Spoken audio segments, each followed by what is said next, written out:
Welcome back to the channel. Don't forget to like, share, and subscribe my channel. Today we explore how to quickly replace background images using Frame Mask. Open your document and create a frame where the background should appear. Drag the initial background image into the frame.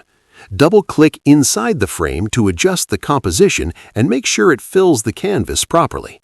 To replace the background, simply drag a new image onto the existing frame. Photoshop automatically fits it without changing the layout.